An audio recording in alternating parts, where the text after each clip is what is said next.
오늘 민주당 김경수 의원이 드루킹 댓글 조작 사건과 관련해서 참고인 신분으로 경찰에 출석을 했습니다. 이번 소환을 계기로 경찰 조사가 분수령을 맞을지 주목됩니다. 전문가 세 분을 모셨습니다. 이현종 문화일보 논설위원, 최진봉 성공회대 교수, 그리고 김광삼 변호사 나오셨습니다. 세 분 어서 오세요. 네, 안녕하세요. 특검보다 더한 것도 받겠다. 김경수 의원이 오늘 경찰에 출석했습니다. 주제와 보시죠.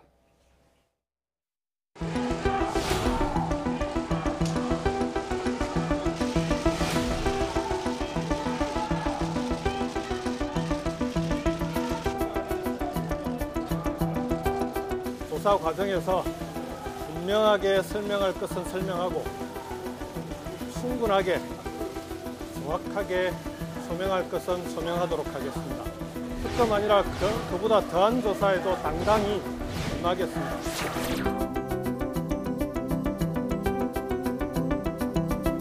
이번 경찰의 출두로 드루킹 사건과 관련하여 김경수 의원에게 쌓인 일부 세간의 우려가 해소될 것으로 믿습니다.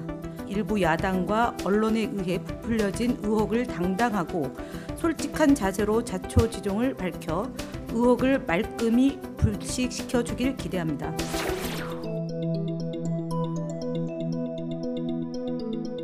김경수 의원의 경찰 출두 모습은 우병우 전 민정수석의 검찰 출두보다 더 오만방자한 황제 출두의 모습이었습니다. 김경수 의원은 개선 장군이 아니라 댓글 조작, 여론 공작이라는 국기문란, 헌정농단 사건에 연루된 의혹의 정점에 있는 사람입니다.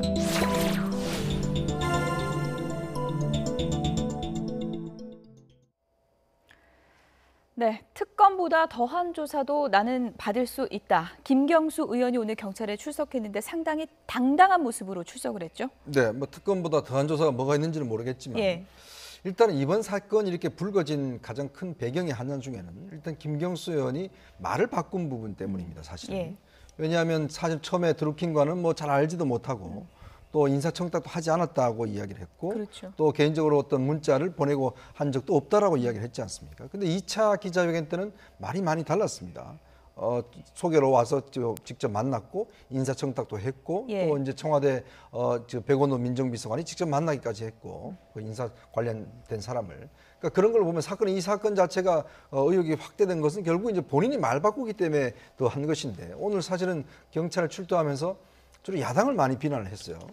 자, 그런 걸로 보면 지금 입장에서 보면 일단 경찰 수사도 제가 볼 때는 뭐 준비가 거의 안 된 것 같고 원래 경찰 수사라는 게 사실 가서 그냥 본인이 하고 싶은 이야기를 하고 오는 게 아니고 따져 묻는 게 바로 경찰 수사입니다. 그런데 지금 경찰은 그런 준비가 좀 안 돼 있는 것 같고 또 김경수 의원 본인도 이 사건이 결국 발단이 된 게 본인의 어떤 말 바꾸기 때문에 된 것에 대해서는 그렇게 사과를 하지 않았던 것을 보면 어떤 면에서 보면 이번 사건의 어떤 핵심적인 문제에 대해서 사실 비껴간 것이 아닌가 좀 그런 생각도 듭니다. 김광삼 변호사님, 오늘 김경수 의원이 표정에서부터 이렇게 당당함을 보일 수 있는 데에는 내가 법적으로 지금 조사를 받는 부분에 있어서 걸릴 게 많이 없지 않을까 이런 자신감이다라고 분석하는 경우도 있는데 어떻게 보십니까? 근데 이제 김경수 의원 입장에서도 이제까지 언론에서 경찰 수사 과정을 보고 나온 이야기들을 보면 김경수 의원이 뭐 혐의점을 인정할 만한 게 아무것도 없어요. 그러면 이제까지 모든 걸 종합해 보면 김경수 의원이 법적으로 걸릴 만한 게 아무것도 없거든요. 그러니까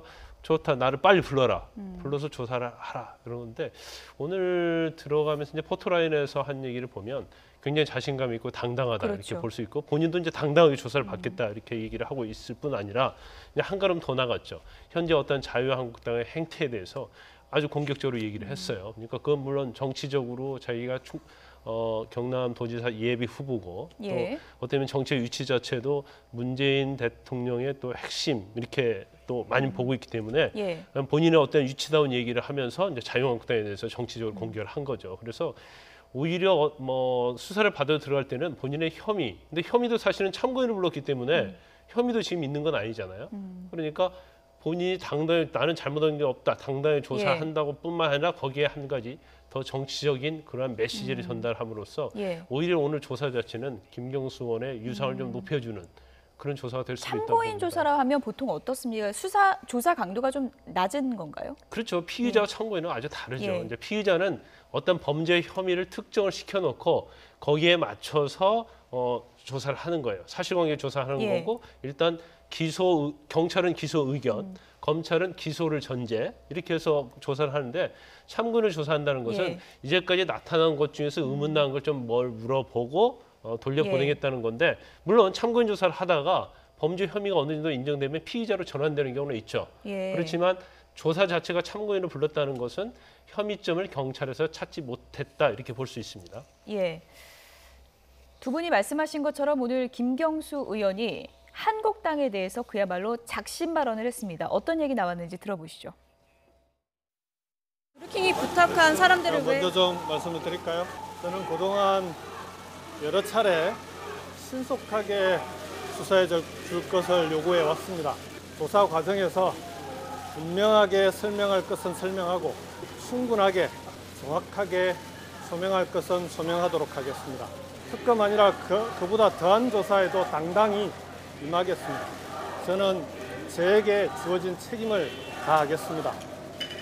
자유한국당도 공당으로서 국민을 위해서 주어진 역할과 책임을 다해 주시기 바랍니다. 심각한 청년 일자리 문제를 해결하기 위한 추경 예산안도 팽개치고 남북한 정상이 어렵게 합의한 판문점 선언의 국회 비준마저 거부한 채 무조건 노숙 농성을 펼치는 것은 국민에게 참으로 염치 없는 일입니다. 자유한국당은 책임을 다해 주시기를 진심으로 당부드립니다. 드루킹이 그 댓글 좀 조작 사실을 알고 계셨나요? 드루킹이 하신? 그 부분은 이미 아니라고 여러 번 말씀드렸던 것 같습니다. 자, 그럼 이만 들어도 되겠습니까? 드루킹과 특별히 메시지를 보내지 않았다고 했는데 경찰 조사에서 밝혀졌습니다. 여기에 대해서는 어떻게 생각하십니까? 제가 그렇게 말씀드린 적은 없고요. 그와 관련해서도 몇 차례 밝히는 과정에서 어느 정도 해명을 했다고 생각합니다. 저희가 흔히 보던 소환의 풍경과는 조금 달랐던 것 같습니다. 오늘 김경수 의원이 제가 좀 먼저 말을 해도 되겠습니까? 라고 이제 말을 시작하더니 기자회견처럼 야당에 대한 비판을 조목조목했습니다. 어떤 그렇죠. 의도일까요? 아무래도 이제 본인이 법적으로 처벌받을 일이 없다라고 예. 하는 강하게 보여주는 메시지라고 보여집니다. 그러니까 방금 말씀하신 것처럼 특검이라 그 이상이 뭐가 있는지는 뭐 우리가 모르겠습니다만 어쨌든 그 이상의 것도 다 받을 준비가 돼 있단 말은 법적으로 자기는 아무런 잘못을 한 게 없다라고 하는 강하게 메시지를 던지는 거 아니겠습니까? 그리고 또 하나는 이제 자유한국당의 여러 가지 행태에 대해서 비판하면서 즉각 국회에 돌아와라라고 얘기하는 것도 결국은 자유한국당이 그렇게 하는 명분이 뭡니까? 드루킹 사건이잖아요. 결국은 예. 특검하라고. 그러니까 그거 이제 김경수 의원은 저기서 얘기하면서 그런 얘기를 하는 거죠. 우회적으로 얘기를 하긴 했지만 자유한국당의 저런 행동은 아무 잘못도 없는 자기를 드루킹과 엮어서 결국 자기가 문제가 있는 것처럼 만들려는 의도를 갖고 특검을 주장하고 있고 그런 생떼 부리지 말고 빨리 돌아와라 이런 의도로 들려져요. 그러니까 다시 말씀드리면 김경수 의원은 오늘 저 자리에서 결국 본인은 아무런 잘못이 없고 드루킹 개인의 어떤 일탈 행위였다는 것을 명확하게 밝히는 것이고 그걸 정쟁으로 삼는 자유한국당에 대해서 비판적인 어조로 아주 강하게 비판한 그런 메시지였다 이렇게 분석이 됩니다. 오늘 소환 풍경이 기존과 조금 달랐던 것 중에 또 하나는 오늘 민주당 동료 의원들이 배웅을 하지 않았습니까? 그렇죠. 이런 풍경도 사실 김경수 의원이 초선 의원인데 예. 이색적이었던 것 같아요. 그렇죠. 그러니까 첫째는 김경수 의원한테 힘을 실어주는 거 아니겠습니까? 그리고 김경수 의원이 문제가 없다라고 하는 부분들을 강하게 어필하려는 의도가 있다고 보여지고 두 번째는 이제 아무래도 저렇게 혼자 가는 것보다는 같이 와주면 본인도 힘이 생기지 않겠어요. 그래서 저게 이제 뭐 이런 모습 보이지 않습니까? 일단 저렇게 소환돼 가는 의원들 중에 많은 사람이 오는 것은 이 사람을 우리가 지지하고 있다는 면을 보여주려는 의도가 있다고 보여져요. 그래서 아마 민주당이나 김경수 의원 입장에서는 우리가 뭐 정치적으로 비판받을 아무런 잘못을 한 적이 없는데 이건 정치 공세로 자유한국당을 공격하고 있다. 이런 부분들을 강하게 던지려는 메시지 그런 의도가 있다고 보여집니다. 일단 지금 김경수 의원이 저렇게 뭐 당당하게 할 수 있었던 것은 원인은 결국 경찰과 검찰의 책임이 있죠. 사실은 기본적으로 이 사건의 드루킹과 관련해서 여러 가지 대화를 한 흔적 또 보좌관이 돈을 주고받은 문제 그다음에 이제 이런 것들을 홍보해달라고 한 것들 등등을 보면 그러면 드루킹뿐만 아니라 김경수 의원에 대한 조사도 이루어져야 되지 않겠습니까? 지금 드루킹에 대한 수사는 다 입수를 해놔놓고 왜 그럼 상대방에 대한 기본적 김경수 의원에 대한 휴대전화 압수수색 영장도 검찰에 기각해버렸고 그러면 계좌관계를 밝혀주니 계좌 추적도 사실은 검찰에서 기각해버렸고 지금 아무렇게 한 게 없습니다. 사실은 김경수 의원에 대해서 경찰이 강제적으로 수사를 한 아무것도 없는 상황에서 참고인으로 불렀어요. 그럼 뭘 물어보겠습니까? 예를 들어서 그냥 김경수 의원의 본인의 이야기만 듣는 예. 거예요. 그냥 듣는 거지 저게 조사는 아니거든요. 그러니까 지금까지 이미 1월 달에 이 사건이 경찰에 고발되고 난 다음에 3월 25일 날 드루킹이 구속이 됐습니다. 자, 그 이후에 벌써 시간이 많이 흘렀지 않습니까? 그럼 그 기간 동안 경찰에서 이 사건을 뭘 했는지 조사했는지 또 검찰에서는 뭘 했는지 어떤 면에서 보면 경찰은 신청하고 검찰은 기각해버리고 예. 어떤 면에서 검찰과 검찰이 똑같이 지금 한 것이거든요. 그렇기 때문에 이게 지금 특검의 이야기 나오는 것이고 본인도 특검 수사를 받겠다고 그러지 않습니까? 예. 자, 그렇기 때문에 어차피 이 문제에 대한 국민적 의혹이 있고 사실관계에 대한 여러 가지 의혹이 있다라고 한다면 결국은 지금 현재 경찰과 검찰로는 수사하기는 상당히 힘든 지경이 아닌가. 예. 그렇기 때문에 여당이 이 문제를 단순히 특검을 반대하는 상황이 아니라 제가 볼 때는 당당하다라면 지금 뭐 김경수도 이야기했지 않습니까? 특검 그 이상이라도 받겠다고 본인이 이야기하고 있지 않습니까? 그런 상황에서 여당이 특검을 저는 거부할 이유는 예. 없다라고 봅니다. 김광삼 변호사님, 오늘 이제 소환돼서 제대로 조사가 이루어질 수 있을까 걱정하는 그 시각을 갖는 분들 중에는 소환이 좀 너무 늦어졌다. 그러니까 수사 개시 87일 만에 이제 출석을 하게 된 거고요. 그리고 김경수 의원의 휴대전화도 지금 확보가 안 된 상황에서 제대로 된 조사가 이루어질 수 있을까 그런 의문을 품는 시각도 있는 것 같습니다. 뭐 그런 시각도 일리가 있죠. 그런데 지금 오늘 김경수 의원을 조사하는 것 중에 이제 중요한 걸 몇 가지를 얘기하라고 하면 첫 번째가 댓글 조작에 관여했는가 그 부분 중요한 거 아니겠어요? 그런데 사실 드루킹에게 지금 밝혀진 것은 지난 1월 17일, 18일 날 문재인 정부에 비판하는 그러한 댓글을 한 것만 밝혀진 거 아닙니까? 예. 그러면 그 이전에 이제 대선 전에 했느냐 안 했느냐? 근데 그렇죠. 그건 아직 경찰 수사를 안 했어요. 그럼 제일 중요한 부분은 대선 전에 드루킹이 댓글을 다는데 매크로랄지 다른 프로그램을 사용했느냐? 그래서 여론 조절했느냐? 그게 예. 가장 핵심입니다.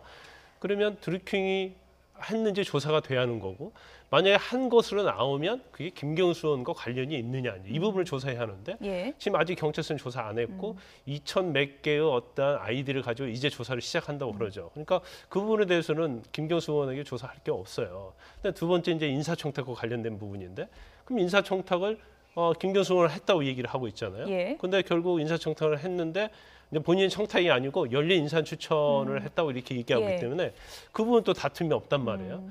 그다음에 중요한 부분 중에 뭐 중요하면 중요하다고 할 수 있지만 저는 별로 중요하다고 생각하지 않은데 500만 원을 보좌관이 받았다는 거 아니에요. 그럼 그걸 알았냐 몰랐느냐.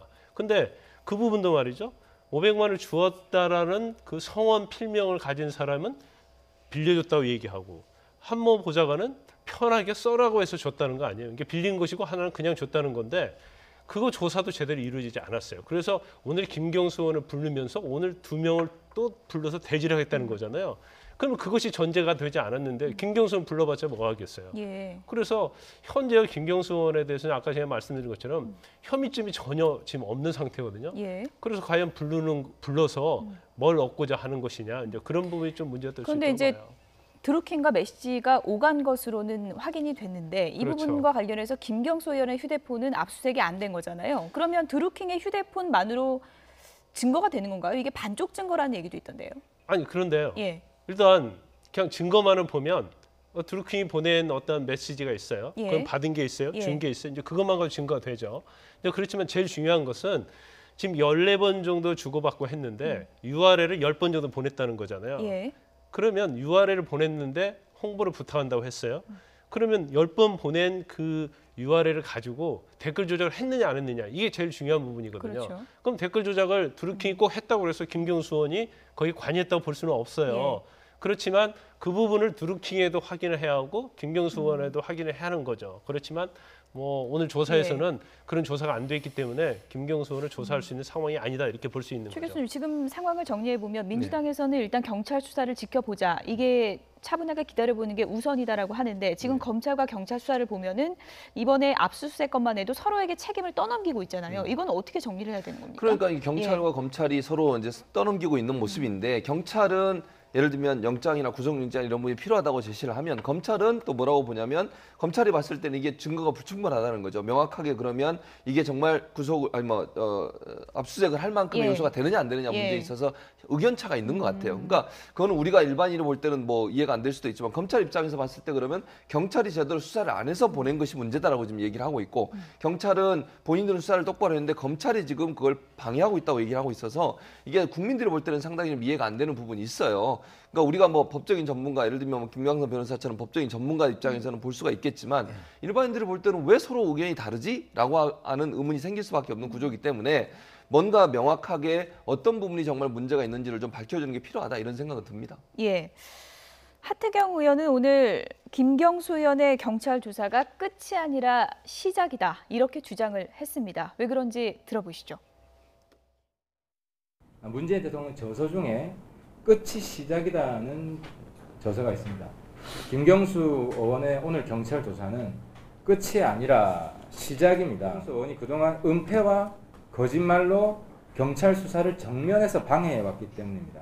첫째, 드루킹을 대선 경선 전에 처음 만났고 그 전에는 일면식도 없다고 김경수 의원은 밝혔는데 2016년에 드루킹 사무실을 2번이나 찾아간 게 확인됐습니다. 둘째, 김경수 의원은 드루킹과 메시지를 주고받은 적이 없다고 큰소리 쳤는데 드루킹에게 수십 차례 기사와 문자 메시지를 보낸 것이 발각되었습니다.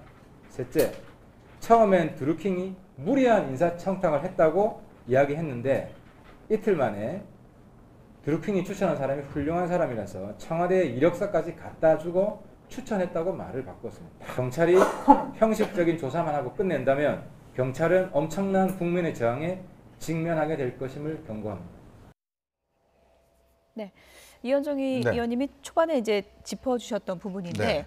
1차, 2차 기자회견의 해명이 달랐고 그렇죠. 그것 때문에 일이 더 커졌는데 이 부분에 대한 오늘 사과나 해명은 없었다는 네. 지적이거든요. 그러니까 결국 이제 지금 하태경 의원이 지적했지만 이 문제를 뭐 야당이 지적한 게 아닙니다. 예. 본인이 사실은 이야기를 한 거예요. 그렇다면 제가 가장 의문점은 뭐냐면 왜 첫 번째 회견에서는 몰랐다고 했는데 두 번째는 왜 알았다고 했는가 예. 그 이유를 좀 알고 싶은 거거든요. 지금 오늘 기자들이 이제 가면서 그 문제를 물었지 않습니까? 예. 그럴 때 본인이 그렇게 이야기한 적이 없다라고 또 이야기를 하지 않습니까? 예. 기자회견 다 공개적으로 했습니다. 국민들 보는 앞에서 다 공개적으로 했고 그 말 자체가 1차, 2차는 달랐습니다. 그럼 왜 달랐는지? 그럼 1차 때는 그걸 몰라서 이야기를 하는지 거짓말을 한 것인지 저는 그 부분부터 먼저 국회의원 신분이잖아요. 우리가 지금 또 경남도 후보지 않습니까? 그러면 내가 첫 번째는 거짓말했다. 그다음 두 번째는 진실이다. 이렇게 이야기를 하든지 예. 그렇게라도 저는 본인 스스로가 이 문제 즉 왜 이야기가 달랐는 부분에 대해서 먼저 설명하는 것이 국민들 앞에 할 도리가 아닌가. 야당을 비판하기 앞서서 예. 그렇게 하고 나서 그 부분에 대한 설명을 하면 저는 납득할 부분은 납득할 수 있을 텐데 문제는 일단 본인 말부터 지금 일단 우리가 믿지 못하기 때문에 예. 그래서 이 문제에 대한 의혹을 더 가지고 있는 것 같습니다. 예, 김광삼 변호사님, 드루킹 첫 재판이 뭐 15분 만에 속전속결로 이제 끝냈다고 알려지고 있는데 그렇다면은 오늘 김경수 의원 조사에서 추가로 드러난 사실 같은 것이 드루킹 재판 추후에도 이렇게 좀 적용이 되고 그렇습니까? 어떻게 봐야 될까요? 아니 이제 새로운 뭐 예. 그 유죄 증거 이게 드러난다고 한다면 거기만 제출되겠죠. 그런데 일단 드루킹은 재판에서 다 인정을 했어요. 예. 인정을 했기 때문에 지금 검찰에서 보강 수사할 부분이 없다고 봐요. 그러니까 그 재판에 한정해서 얘기한다고 하면. 예. 그리고 오늘 김경수 의원 조사한 내용 자체가 재판에는 유용하게 쓰일 가치가 전혀 없다. 이렇게 볼 수밖에 없는 거죠. 그래서 일단 뭐 지난 재판 때도 굉장히 논란이 좀 많이 있었죠. 왜냐하면 검사가 나왔는데 매크로 프로그램에 대해서 얘기를 예. 뭐 설명해달라고 하는데 설명도 못 하고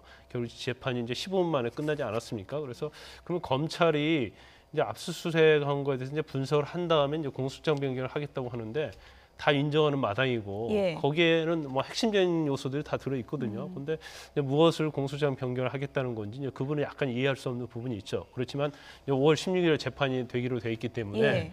검찰이 어떠한 형식으로 공소장을 변경하는지 예. 아니면 뭐 추가를 하는지 이제 그건 좀 지켜봐야지 검찰의 의도가 뭐였는지를 알 수가 있습니다. 만약에 드루킹이 그때 인정한 그 혐의만으로 만약에 형량이 나온다면 어느 정도로 예상을 할 수 있을까요? 이제 대략적으로. 원칙적으로 예. 이전에 그러한 컴퓨터와 관련된 업무 방해에 있어서는 형량이 높지 않아요. 그러니까 벌금이나 뭐 집행유예 정도가 예. 되는데 저는 좀 다른 시각을 좀 가지고 있어요. 왜냐하면 예. 이걸 뭐 그 전에 꼭 그랬다고 해서 그게 뭐 거기 기준에 맞춰야 하는 법은 없고 예.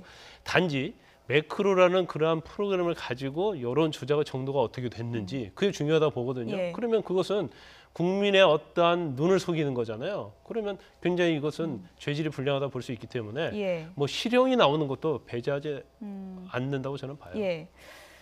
어쨌든 드루킹 특검을 도입하라면서 한국당이 단식 카드까지 꺼내들었지만 여야는 여전히 강대강입니다. 함께 보시죠.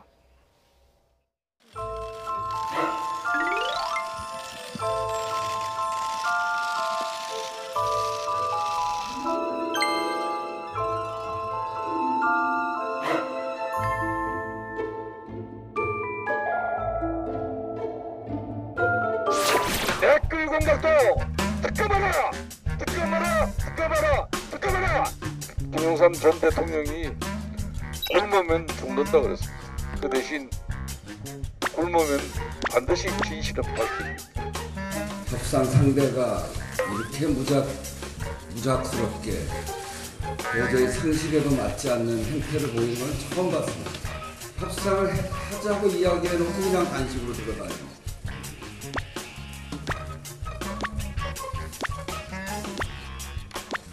화가 굉장히 많이 났습니다. 문재인 정권이 조작된 여론을 가지고 언제까지 국회를 무시하고 일방통행식 국정운영 언제까지 갈 건지 지켜보겠습니다. 문재인 대통령 노래는 하찮은 가시적도로 보일지 모르지만은 저희들 국회를 누리고 있습니다. 살아있습니다. 반드시 저항하겠습니다. 분노하겠습니다. 동료분들 그렇게 할 수 있죠? 우리 함께 열심히 싸워나갑시다. 자유한국당의 막가파식 정치 파업이 끝내 국민의 마지막 기대만을 저버렸습니다. 향후 발생할 모든 사태의 책임은 자유한국당에게 있음을 우선 밝혀줍니다. 국회 정상화 포기 선언이다. 저는 그렇게 규정합니다. 자유한국당의 선행적 조치가 없는 한 이제 남은 제 임기 동안 여야 협상은 없습니다.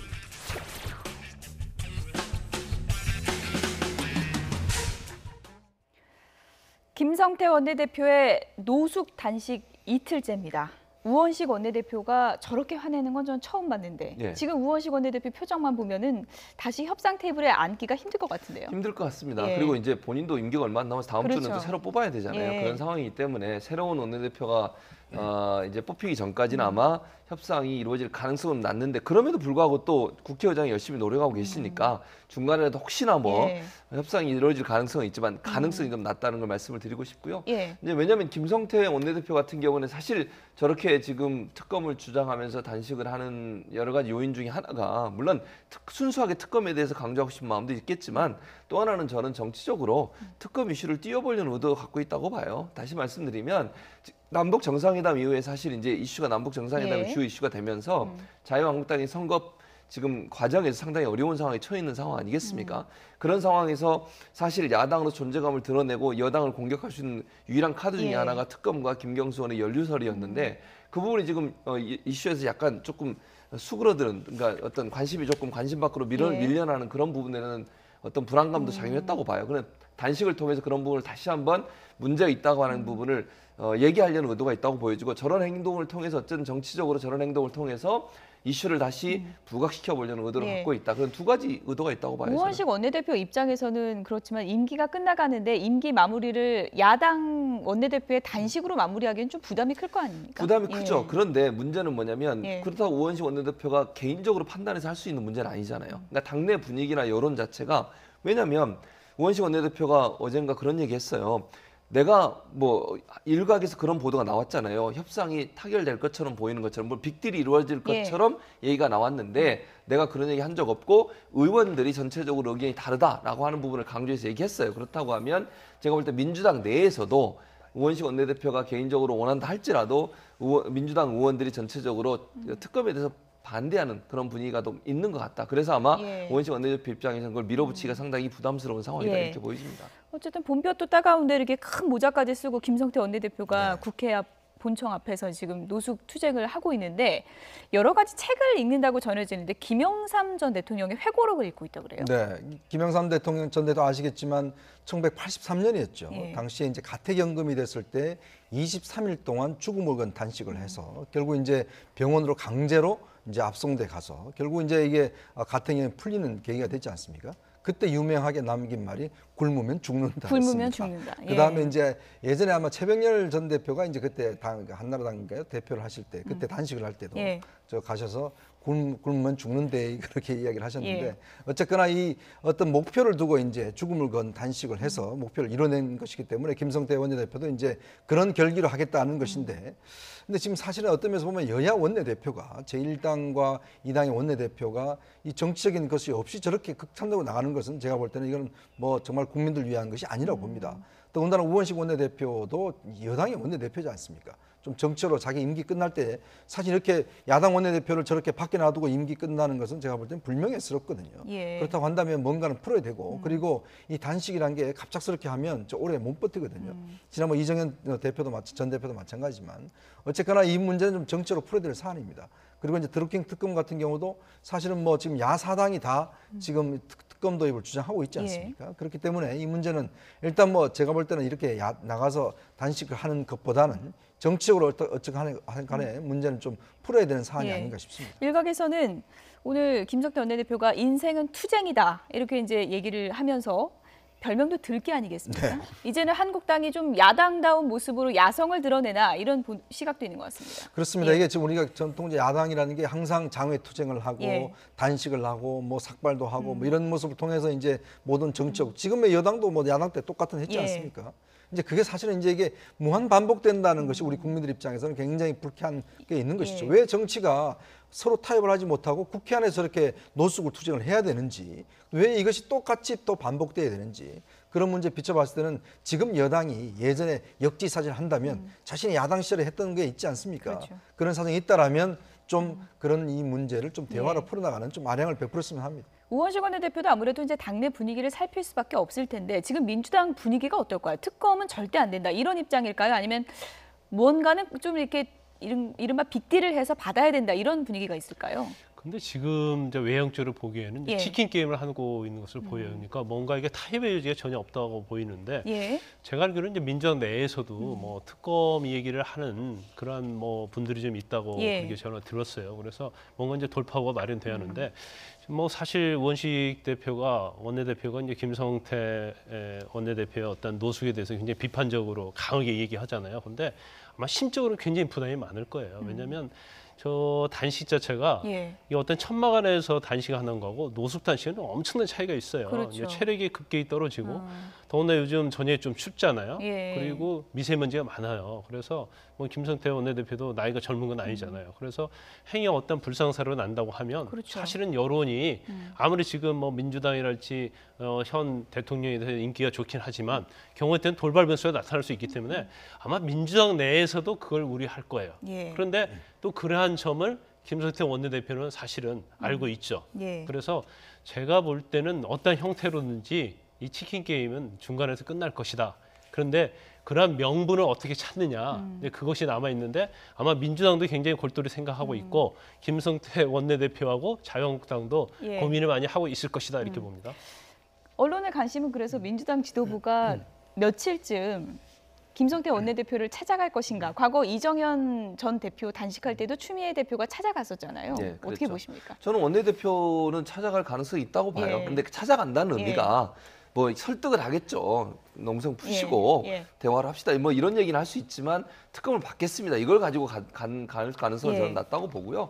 뭐 지금 국회의장도 찾아왔지만 제가 볼 때는 우원식 원내대표도 마지막 본인이 이제 임기가 끝나기 전에 한 번쯤은 찾아갈 걸로 봐요. 그리고 위로하고 이거 푸시라 이렇게 아마 얘기할 가능성은 충분히 있다고 보여집니다.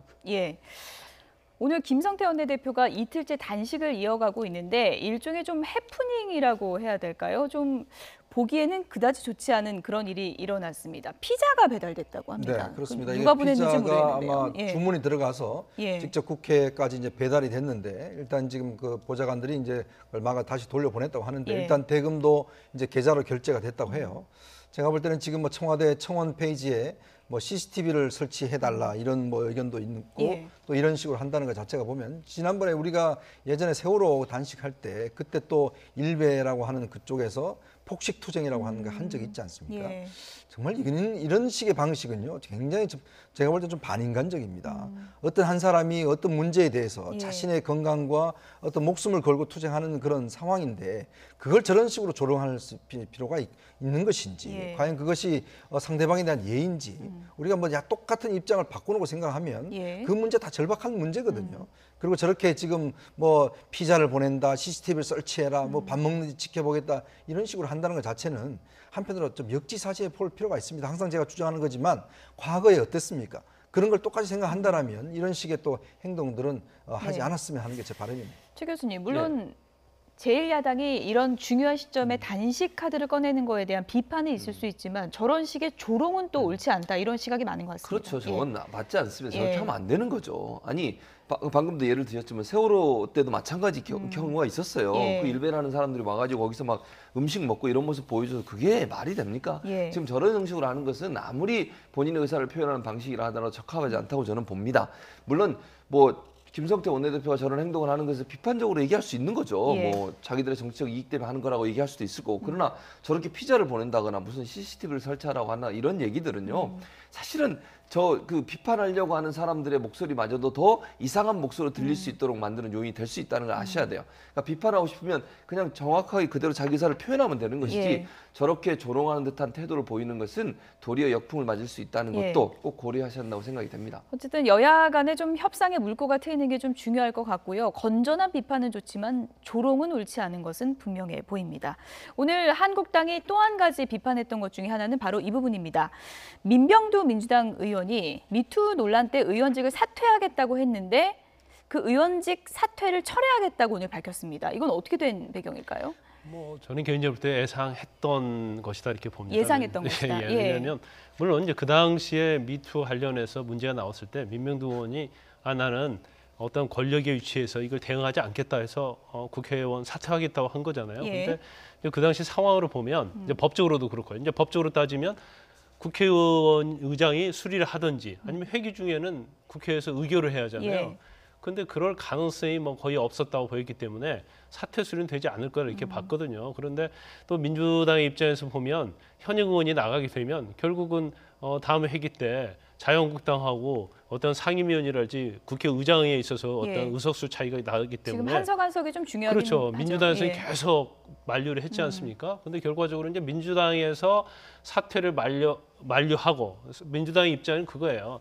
처음부터 반성을 많이 하면서 권력을 가지고 여기에 응하지 않겠다 이제 그런 부분 참자. 그다음에 민병두 의원이 이제 동대문구가 본인 지역구인데 지역구에 있는 주민들이 한 6,500명 정도가 사퇴 철회를 해달라고 탄원서를 제출했다는 거죠. 그래서 그러한 철회를 하는 거에 대해서 사퇴를 하지 말라는 권고를 했고 그걸 이제 받아들이는 방식으로 했는데 그 부분에 대해서는 뭐 민병두 의원이 처음부터 그럴 생각이 있었는지 아니면 결과를 이렇게 애견하고 했는지 이제 그 부분은 민병두 의원이 잘 알겠죠. 당과 유권자 뜻에 따라서 사직을 철회하겠다 이렇게 밝혔는데 이 부분에 대해서 야당은 강하게 비판을 했습니다. 어떤 내용인지 들어보시죠. 혹시나 했더니 역시나 쇼였습니다. 민병두 의원의 의원직 사퇴 철회는 체면 따위는 아랑곳하지 않겠다는 집권 여당의 오만함이 깔려 있습니다. 백장미 쇼에 이어 국회의원 사퇴 쇼까지 민주당의 쇼는 끝이 없습니다. 당은 말리고 본인은 그만두겠다고 하니 형님 먼저 아우 먼저 현란한 이중 플레이는 손발도 척척 잘 맞습니다. 민병두 의원은 일단 피하고 보라는 추문을 피해가는 국회의원의 비겁한 행동 요령을 새롭게 선보였습니다. 사퇴 번복은 반드시 국민의 심판을 받을 것입니다. 이거는 뭐 일종의 쇼 아니냐 이런 한국당의 비판인데요. 물론 국민과의 약속을 좀 저버린 게 아니냐 이런 얘기도 있습니다. 어떻게 보십니까? 뭐 일단 민병두에는 뭐 입이 10개라도 할 말이 없을 겁니다. 국회의원이 자신이 한 국민과 약속 이것을 본인 스스로 엎었다는 것에 대해서는 본인이 아마 정책 책임을 져야 될 겁니다. 그는 뭐 앞으로 물론 뭐 지금 현실적인 당의 어떤 의석수나 또 이제 뭐 어떤 주민들의 요구 또 뭐 이런 것들은 뭐 여러 가지 이유는 있겠지만 그러나 일단 국회의원이 자기 스스로가 국회의원직을 사퇴하기도 했지 않습니까? 물론 뭐 예전에도 그런 사례가 많았습니다만은 어쨌거나 국민들 입장에서 볼 때는 국회의원의 말의 무게감을 또 한 번 실망시키는 그런 일이 아닌가 생각이 듭니다. 민주당 내부에서 반대 기류가 상당히 컸다 그러는데 아무래도 지금 시점이 김경수 의원도 지금 의원직 사퇴했고 한석이 상당히 중요한 시점이기 때문에 그런 분위기가 형성됐다고 할 수 있겠죠. 뭐 그런 영향을 미칠 수밖에 없죠. 왜냐하면 지금 잘 아시는 것처럼 민주당 같은 경우에는 3분이 출마를 선언한 상태고요. 자유한국당 1분이 출마를 선언했죠. 그럼 민주당 같은 경우 121석에서 3분이 빠지고 나니까 118석이지 않습니까? 그리고 자유한국당 같은 이철우 의원이 지금 경북지사 나가면서 빠지게 되면서 116석에서 115석이 되죠. 3석 차이란 말이죠. 그런데 이정현 의원하고 조원진 의원이 지금 나가 있지만 이분들은 어찌 보면 자유한국당하고 결이 같다고 생각하니까 다시 복당할 가능성도 있지 않겠어요?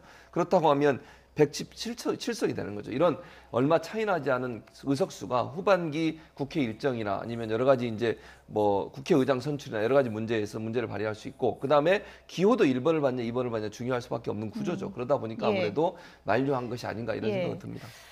어쨌든 사퇴하겠다는 자신의 말을 거의 2달 만에 뒤집은 것이기 때문에 이 부분에 대해서는 유권자들이 어떻게 볼지 지켜보도록 하겠습니다.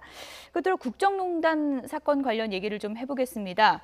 정호성 전 비서관이 만기 출소를 했는데요. 나오면서 상당히 좀 의미심장한 얘기들을 했습니다. 들어보시죠.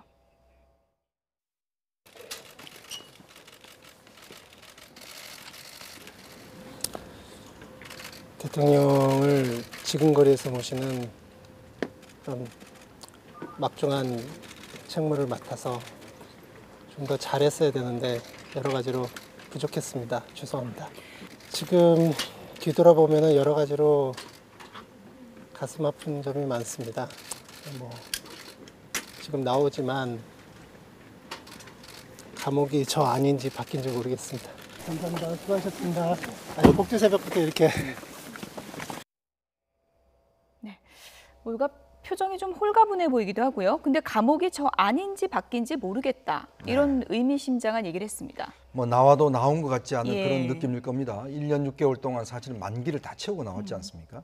근데 물론 이제 안에 있을 때에도 물론 본인이 괴로웠겠지만 나온다 하더라도 사실은 박 전 대통령과 또 그 여러 그 장관들 이런 분들이 다 지금 안에 있는 상황이기 때문에 또 지금 본인도 사실은 자유롭지 않은 상황이고 또 이제 특활비 관련해서도 또 이것도 이제 사실은 이제 재판을 또 받아야 되는 그런 상황이지 않겠습니까? 그렇기 때문에 아마 정호성 전 비서관 입장에서는 대통령을 못 모신 데 대한 어떤 자괴감, 그다음에 또 나오더라도 지금 여전히 아직까지 끝나지 않은 그런 재판, 그리고 또 본인만 나왔다는 또 그것에 대한 미안함, 이런 것들 때문에 결국 나와도 나오지 않는 감옥이 안쪽인지 바깥쪽인지 모르겠다는 그런 심경들을 좀 토로한 것 같습니다. 문고리 3인방으로서 박근혜 전 대통령에게 뭐 그야말로 충성을 했던 비서관이지만 또 이제 수사 국면으로 들어서서는 어떻게 보면 결정적인 증거를 제시해서 수사에는 어느 정도 좀 역할을 했다, 이런 또 평가도 나오더라고요. 그렇죠. 이제 중간에도 뭐 상당히 물론 말이 번복이 됐지만 상당 부분은 수사에 협조한 면도 있다고 볼 수가 있고요. 그런데 나머지 이제 문고리 3인방 이제 안봉근을 비롯해서 3인방 중에서는 상당히 평가를 좋게 받고 있는 것 같아요. 그리고 재산적인 측면에서도 어떤 본인의 사리 사욕을 이렇게 취한 그러한 사람이 아니다, 이제 그런 평을 좀 받고 있는 것 같아요. 그런데 그 사실 뭐 굉장히 심정으로 괴로울 것 같은데 아마 그래도 석방돼서 굉장히 기뻤을 거예요. 그래서 제가 오늘 석방된 이후에 영상을 자세히 봤는데 가족이 몰고 온 차에 탈 때는 굉장히 활짝 웃더라고요. 그만큼 자유가 좋은 거죠. 그렇지만 특활비와 관련된 부분이 있기 때문에 거기에서 만약에 또 잘못돼서 또 실형이 선고되면 다시 또 구속될 수 있는 처지에 있기 때문에 본인 입장에서는 뭐 석방이 된다 하더라도 재판 준비해야 하고, 그 재판도 아마 이번에 국정농단과 관련된 재판을 해봐서 알 거예요. 이게 무죄로 빠져나갈 수 있는 재판이 아니라는 걸 알고 있기 때문에 굉장히 근심이 많이 클 거라고 봅니다. 그런가 하면 국정농단 사건의 핵심 인물 최순실 씨는 확 달라진 모습으로 오늘 화제를 모았습니다. 최 교수님. 오늘 화장을 했습니다. 그러니까요. 힐을 신었어요. 그러니까요. 그러니까 예전의 모습 보면 수의를 입고 마스크로 입고 또 가리고 이런 모습이었지 않습니까? 그래서 이제 사람들이 많이 관심을 보였죠. 왜 저렇게 태도가 바뀌었을까? 그랬는데 이제 뭐 이경재 변호사는 이런 얘기를 했어요. 이제 수술을 앞두고 있답니다. 아마 전신마취라는 수술을 해야 되는데 무슨 질병인지에서는 밝히지 않았어요. 그래서 아마 4, 5일 정도 입원을 해야 되는 수술을 해야 되기 때문에 수술 전에 나는 나쁜 사람이 아니다, 이런 이미지를 보여주고 싶은 본인의 마음, 그리고 본 모습이 이런 모습이다라는 걸 보여주고 싶은 마음 때문에 저렇게 옷을 입었다라고 이경재 변호사는 그렇게 얘기를 했어요. 그리고 이제 뭐 여러 분석가들 중에 한 분도 이런 얘기도 하더라고요. 가명에 도움이 될 수 있을 거라고 생각해서 저렇게 옷을 입고 나왔다, 이런 부분도 있었고요. 근데 사실 옷은 기자들에게 인사도 했죠. 하더라고요. 맞아요. 꾸벅 인사를 했는데 문제는 뭐냐면 저렇게 공손 모드로 했으면 좋았는데 막판에 검사한테 소리 지르고 나왔어요. 나오면서 제대로 좀 알아봐 달라고 이렇게 얘기하고 나왔거든요. 그래서 원래 본 모습은 안 바뀐 것 같아요. 그냥 겉모습은 저렇게 바뀌어서 뭔가 해보려고 노력은 했지만 재판에 들어가서 또 본인 성이 안 차니까 또 소리를 지르고 나오는, 막판에 결국 본인의 본 모습이 나오면서 그 노력이 물거품이 된 게 아닌가, 이런 아쉬움이 있습니다. 결국 본 모습 못 감춘다, 이렇게 얘기를 해주셨는데 뭐 이른바 구치소 생활의 심리적 뭐 변화까지 이렇게 분석하는 분들도 있더라고요. 지금쯤이면 이제 모든 것을 좀 체념하고 감형을 받기 위해서 뭔가 이미지 전략을 짜는 게 아니냐 이런 분석도 있습니다. 그렇죠. 아마 이제 본인이 예. 1심을 거쳐오면서 여러 부분에 아마 어떤 평가를 했을 겁니다. 예. 이렇게 많은 또 형량을 25년 된 형량을 받은 것뿐만 아니라 또 국민적 비난도 굉장히 예. 심했지 않습니까? 이렇게 될 경우는 앞으로 예를 들어서 뭐 감형이라든지 뭐 사면이나 이런 걸 기대할 수 없는 상황이죠. 그렇기 때문에 아마 그 이경재 변호사도 이야기를 했을 거고, 자, 국민들 앞에만 좀 이렇게 좀 모습을 좀 다르게 가져가야 된다. 그래야지만이 동정 여론도 있을 수가 있고, 그다음에 제대로 파악할 수가 있는데 항상 막 이렇게 싸우려고 하고 고함 지르고 이런 모습 가지고는 안 된다는 예. 아마 판단을 했을 거예요. 그래서 오늘 아마 정말 저도 깜짝 놀랐습니다. 이 예. 머리도 염색을 하고 또 구두도 힐도 신고, 예. 물론 뭐 삐끗하긴 했습니다만은 또 기자들 앞에서 예. 또 인사도 하고 예.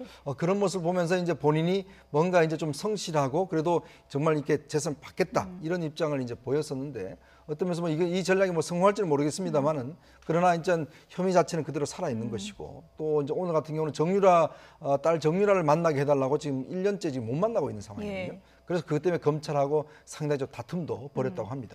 고영태가 황제 재판 받게 하면서 이름을 또 지칭해서 얘기했습니다. 윤석열 지검장 너무 이렇게 나만 너무 잔인하게 하는데 나한테만 이런 불만을 터뜨렸는데, 어떻게 봐야 될까요? 정유라를 지금 못 만나게 하는 건 아닐 텐데 정유라가 면회를 안 오는 겁니까? 어떻게 봐야 될까요? 그런데 면회를 한번 하기로 했던 것 같아요. 예. 근데 이제 교정당국, 그러니까 교정당국은 이제 법무부 소속이거든요. 거기에서 처음에 한번 불허한 것 같습니다. 그렇죠. 그런데 사실 이제 접견 금지를 그걸 이게 법률적으로 명백하게 정당한 사유가 없으면 할 수가 없어요. 그런데 아마 교정당국에서는 공범 관계에 있으니까 그 당시에 그래서 불허했는데, 네.